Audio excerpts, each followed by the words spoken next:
Okay, tough one, tough one. All credit to Wichita State. He made some tough plays, tough shots down the stretch.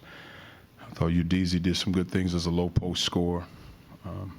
They made timely shots, timely threes.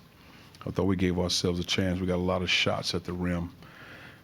We have to continue to improve on those layups at the rim and even those open threes. I mean, because you put so much pressure on yourself when you don't make those shots, especially when you turn them over 18 times and not capitalize on those opportunities. So give those guys credit.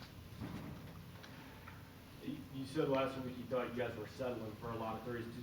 Was it different tonight? I mean, was it just good shots not going in? Well, I thought, again, you probably have one or two, but I thought most cases they were open threes tonight. Probably just didn't fall. But I thought, again, in the last 4 games, we have to be better because we're missing too many at the rim on layups. We have to be better at that. For some reason, we're not making layups. You guys had a stretch of maybe 5 minutes in the first half where you were getting to the rim Yes. repeatedly and scoring. Did you feel like you could get to the rim on these guys and do damage that way? Well, I think we take pride in getting into the paint. I mean, a certain amount of numbers. We want to get in the paint and make plays, but the next part is we have to capitalize on those drives.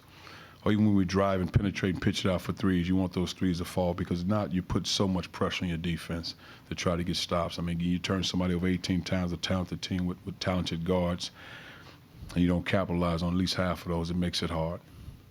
It seemed like there were 2 or 3 stretches where, I mean, teams just traded turnovers, sometimes a couple Yes. times in a row. I mean, did it get almost like, I don't know if contagious is the right word, but it seemed pretty sloppy for stretches. It did. And I think Kobe was, I noticed Kobe was a part of 2 of those for whatever reason. Just went back but credit to our guys. I know Boogie Coleman one time went back, made a play, got a stop, got the ball back. But again, you have to do a great job of executing. We didn't have as many turnovers tonight, but we got to do a great job of executing down the stretch.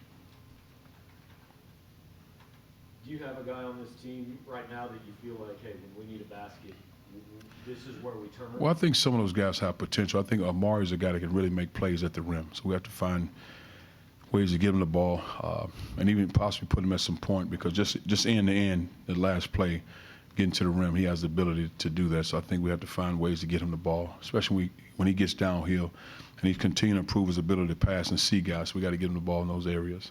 Jackson Etienne finished the first half with just 5 points. What do you think happened to where he kind of went off in that second half? Well, I know the first 3, when he hit the 3 opposite their bench, we had a guy there. But again, the scouting report says he doesn't get a clean look unless he's making plays off the dribble and he shoots a tough pull-up.